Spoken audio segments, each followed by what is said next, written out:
The early morning light poured through the giant glass windows of New York's JFK International Airport. People rushed past each other, dragging suitcases, calling loved ones, chasing time. Among the crowd moved Dr. Maya Richardson, a tall, confident black woman in her late 30s, wearing a crisp cream-colored blazer and matching heels. To most, she looked like just another traveler. But Maya was far from ordinary. She was the founder and CEO of Richardson Biotech, a multi-million-dollar medical innovation firm that had just signed a partnership with the World Health Organization. She was flying out to Los Angeles for a keynote conference, and for once, she allowed herself to relax. As she approached the gate for Flight 273, she noticed a young flight attendant standing by the counter, Chloe Grant, mid-20s, with the same polished smile she gave every passenger, at least almost every passenger. "Good morning," Maya greeted warmly, handing over her ticket. Chloe scanned it and blinked in surprise. "Oh, first class. Dr. Richardson?"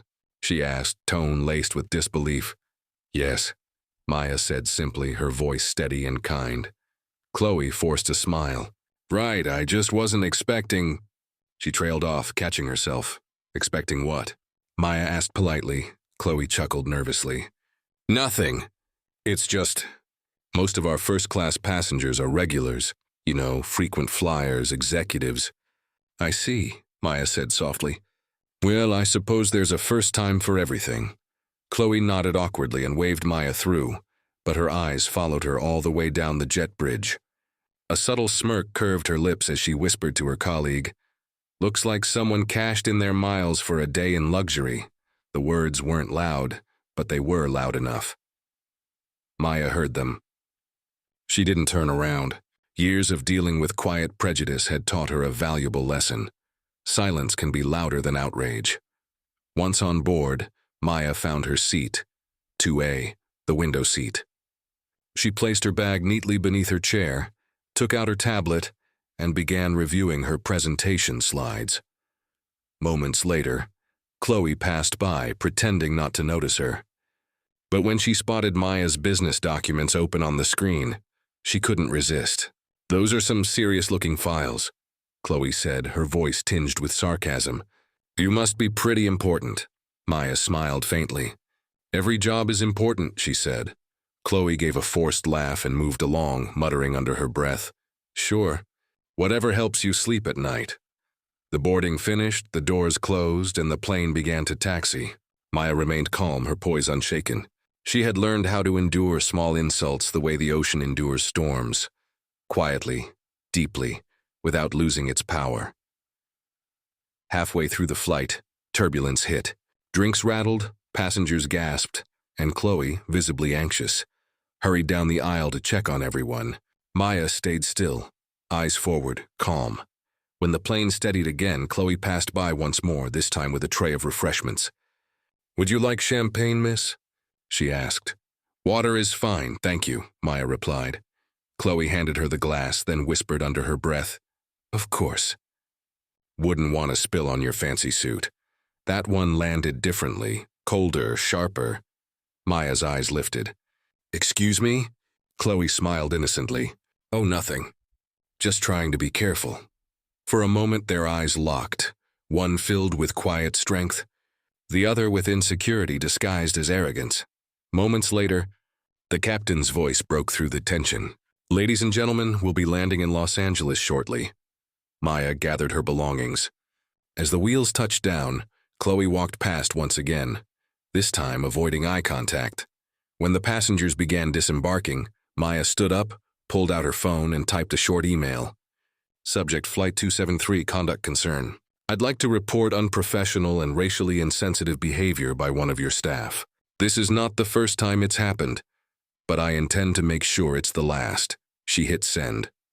As she walked out of the plane, the airport sunlight caught her face, calm but determined. She didn't need to raise her voice. She never did, because she understood something Chloe did not. When dignity speaks, the world eventually listens. Rehook, end of part 1. What Maya didn't know was that her quiet email would ripple through the airline like an earthquake. And before the week was over, that same flight attendant would be standing before a corporate board. facing the consequences of her own arrogance. Part 2. The Reckoning in the Skies, 900 words. 3 days later, at SkyWest Airlines headquarters, tension filled the executive conference room. HR representatives, managers, and corporate officers sat around a long mahogany table. The incident report, bold and clear, sat at the top.